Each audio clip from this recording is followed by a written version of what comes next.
تو آپ کو پتا ہے کہ وہ 33 لوگوں کا نام لیتے رہے. 33 لوگوں میں سے 28 افراد جو ہیں ان کو بے گناہ قرار دے دیا گیا ہے, اور 28 افراد جو ہیں وہ اب اس لسٹ سے نکل چکے ہیں. جو باقی لوگ رہ گئے ہیں ان میں کون کون تھا وہ ہم آپ کو آلریڈی بتا چکے ہیں, گھر کے اپنے ہی افراد. اس کے بعد میں آپ کو بتا دوں کہ پولیس اس وقت کیا سوچ رہی ہے. پولیس جناب علی بہت زیادہ غصے میں ہے, کیونکہ وہ اب تک اپنے 3 تفتیشی افسران کو کھو چکی ہے سے مراد یہ ہے کہ 3 بار آئیو چینج ہو چکے ہیں, اور چوتھا آئیو جو آیا ہے اس کے سامنے پری نے جو اپنا بیان ریکارڈ کروایا ہے وہ ہو بہو وہی بیان ہے جو اس نے پہلے دن دیا تھا. اب یہاں پر آپ یہ دیکھیں کہ وہ لوگ جو یہ سمجھتے رہے یا بیوقوف بنے رہے یا ان کو بیوقوف بنایا جاتا رہا, انہیں کہا جاتا رہا کہ لڑکی دباؤ میں بیانات دے رہی ہے, لاہور میں ہے, وہاں پر اس کے اوپر دباؤ ہے, اس کو نشے دیے جا رہے ہیں, انجیکشن دیے جا رہے ہیں, جس کی وجہ سے وہ اس طرح کے بیانات ریکارڈ کر رہی ہے. لیکن اب وہ پچھلے 15 دن سے سندھ میں ہے, تو وہاں پر بھی اس نے تفتیشی افسر کو جو اپنا بیان ریکارڈ کروایا ہے وہ وہی ہے جو پہلے دن تھا, اور اب تک وہ ٹوٹل اپنے 9 بیانات ریکارڈ کروا چکی ہے, جو کہ لوور کورٹس میں ہیں, مجسٹریٹس کے سامنے ہیں, ہائی کورٹ میں ہے یعنی لاہور میں, سپریم کورٹ میں ہے, اور سندھ ہائی کورٹ میں ہے, اور تفتیشی افسر کو ہے. تو ابھی کی بار پولیس کیا کہہ رہی ہے؟ پولیس اب بہت زیادہ غصے میں ہے, کیونکہ پولیس یہ کہہ رہی ہے کہ اب انا کے مزید ہم بھینٹ نہیں چڑھیں گے, اور پولیس کے اعلیٰ افسران کا یہ بھی کہنا ہے کہ جناب اب ہم کسی کا ٹول نہیں بنیں گے. یعنی کہ ٹول سے مراد یہ ہے کہ ہمیں کہا جائے کہ یہ کر دو وہ کر دو, ہم میرٹ کے اوپر فیصلہ کریں گے. اب جتنے بھی علماء کرام جو اس وقت سڑکوں پہ آنے کی بات کر رہے ہیں یا سامنے نکلنے کی بات کر رہے ہیں, تو ان کو بھی جو مجھے لگتا ہے کہ مس گائیڈ کیا جا رہا ہے, ان کو بھی مس انفارم کیا جا رہا ہے, کیونکہ ان کو یہ بتایا جا رہا ہے کہ ایک لڑکی مغویہ ہے, جبکہ وہ مبینہ مغویہ جو ہے وہ اپنے منہ سے خود کہتی ہے کہ میں تو مغویہ ہوں ہی نہیں. اچھا, یہاں پر میں ایک اور آپ کو بات بتا دوں کہ بہت سارے لوگ سی ڈی آر کی بات کرتے ہیں, تو سی ڈی آر کی جو چیزیں ہوتی ہیں, جب ایک لڑکی اپنی مرضی سے شادی کر لیتی ہے تو چاہے لڑکا اس کو لے کر آیا ہو یا وہ خود آئی ہو, اس کا کیس کے اوپر کوئی بھی اثر نہیں پڑتا. اب یہاں پر میں آپ کو بتا دوں کہ پروگریس رپورٹ جو ہے وہ جمع ہونے والی ہے 13 تاریخ کو, لیکن وہ جو پروگریس رپورٹ ہے وہ ایک صورت میں جو ہے نا ڈیلے ہو سکتی ہے. وہ یہ کہ وہاں پہ اگر بہانہ کر دیا جائے کہ ہائی کورٹ سے ابھی ایم ایل او کا فیصلہ آنا ہے. حالانکہ ایم ایل او کے بارے میں بہت سارے لوگ مجھے پوچھ رہے ہیں کہ کیا ایم ایل او جو ہے وہ ہائی کورٹ جو ہے کیا اس کو وہ اجازت دے گی, تو مجھے یہ لگتا ہے جہاں تک میری اسیسمنٹ ہے کہ ہائی کورٹ کبھی بھی اجازت نہیں دے گی ایم ایل او کی, کیونکہ تنسیخ نکاح کا معاملہ ہے ہی نہیں, نکاح کے فاسق ہونے کا معاملہ ہے ہی نہیں. جب کسی عدالت نے ان کے نکاح کو فاسق قرار نہیں دیا ابھی تک, تو پھر وہ ایم ایل او کیوں کروائیں گے؟ کیونکہ جو میاں بیوی ہوتے ہیں وہ حقوق زوجیت تو وہ ادا کرتی رہی ہے 3 مہینے سے, تو پھر اس میں تو کوئی ابہام والی بات رہ نہیں جاتی. اب چالان جو ہے اس کو اس صورت میں ڈیلے کیا جا سکتا ہے کہ 2 بہانے کیے جائیں. ایک یہ کہ چلو ایم ایل او کا بھی ہمیں پتہ چل رہا ہے, اور دوسرا یہ کہ لڑکی نے ابھی 164 کے بیانات جو ہے وہ ریکارڈ نہیں کروائے. اس سے پہلے میں آپ کو بتا چکی ہوں کہ لڑکی 9 دفعہ اپنا بیان ریکارڈ کروا چکی ہے, اور اپنا تازہ ترین بیان یعنی کہ تفتیشی کو وہ کہہ چکی ہے کہ میں اپنی مرضی سے آئی ہوں, میں نے اپنی مرضی سے شادی کی ہے, مجھ پہ کسی قسم کا کوئی دباؤ نہیں ہے. اب لیکن فائنلی جو ایک فارمل قانون ہے اس کے اکارڈنگلی 164 کا بیان دوبارہ سے ریکارڈ ہونا ہے. اب جب 164 کا بیان جو ہے وہ ریکارڈ ہو جائے گا, تو 10ویں دفعہ جب لڑکی بیان یہ دے دے گی اور لڑکی کہہ دے گی کہ بھئی مجھے اپنے شوہر کے ساتھ جانا ہے, تو قانون کیا کہتا ہے؟ کیونکہ ہم نے تو جو آپ کو کیس رپورٹ کرنا ہے وہ قانون کے مطابق کرنا ہے, اور قانون یہ کہتا ہے کہ جب کوئی انڈیویجول بالغ شخص یہ بات کرتا ہے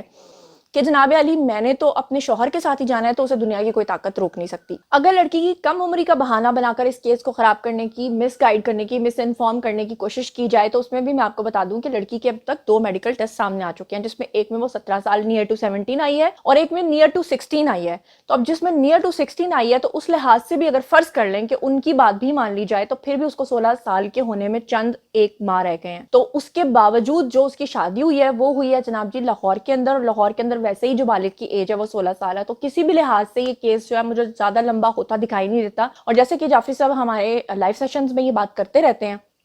بلال صاحب بھی کہتے ہیں کہ یہ کیس ہے ہی کوئی نہیں ہے. اسی لیے جو ہمارے پولیس کے ڈپارٹمنٹس ہیں وہ کافی زیادہ غصے میں ہیں, اور جو جتنے بھی اعلیٰ افسران ہیں ان سب کا اب یہ کہنا ہے کہ مزید اب ہم ٹول نہیں بنیں گے, اور انصاف کے تقاضوں کو مد نظر رکھتے ہوئے ہی ہم اپنا چالان جمع کرائیں گے, اپنی پروگریس رپورٹ جمع کروائیں گے. اور ایم ایل او جو ہے میں نے آپ کو بتایا کہ وہ نہیں منظور ہوگا ہائی کورٹ سے, اور اس کے علاوہ میں نے آپ کو بتا دیا ہے کہ چالان میں جو ہے جو جمع کرایا جائے گا وہ سی کلاس ہی ہوگا, کیونکہ اگر اس میں 364 نکال دیا جائے اور 375 نکال دیا جائے تو پیچھے کچھ بھی نہیں بچتا, اور 363 جو اس میں لگتا ہے وہ بے لیبل ہے. اور اس کے علاوہ میں آپ کو یہ بتا دوں کہ ظہیر کی جو چیٹ لیک ہوئی ہے، بہت سارے لوگ پوچھ رہے تھے کہ کیا وہ صحیح ہے یا غلط ہے، تو میں آپ کو بتا دوں کہ وہ بالکل صحیح ہے. اور یہ بھی آپ غور سے سن لیں کہ وہ چیٹ لیک نہیں ہوئی، بلکہ جو کوک آف کے جن ہیں انہوں نے خود اپنے وکیل کو وہ چیٹ دی ہے، اور وہ دینے کے بعد اصل میں انہوں نے ایک گیم کھیلی تھی. انہوں نے گیم یہ کھیلی تھی لیکن وہ اسی گیم میں خود پھنس گئے. وہ کس طرح سے پھنس گئے کہ وہ پہلے دن سے کہہ رہے تھے کہ گینگ کی طرف سے تو ہم سے کوئی رابطہ کیا نہیں گیا. وہ پہلے دن سے کہہ رہے تھے کہ وہ جو دوسری فیملی ہے ان کا تو نمبر بھی ہمارے پاس نہیں ہے. لیکن خود ہی جب انہوں نے اپنے وکیل کو ساری چیٹ دی جس میں مختلف اوقات میں وہ لڑکا اور وہ لڑکی اپنے والد سے معافیاں مانگتے دکھائی دیے، یہ کہتے دکھائی دیے کہ ہم خوش باش ہیں، آپ دیکھیں اور ہمیں معاف کر دیں اور ہم آپ کے پیر بھی پڑنے کو تیار ہیں. تو یہ میری اطلاعات کے مطابق، اور بلال صاحب نے بھی اس کو مینشن کیا تھا اور بھی لوگوں نے اس کو مینشن کیا تھا، کہ پولیس کے اعلیٰ افسران کے پاس جب اس کی ہارڈ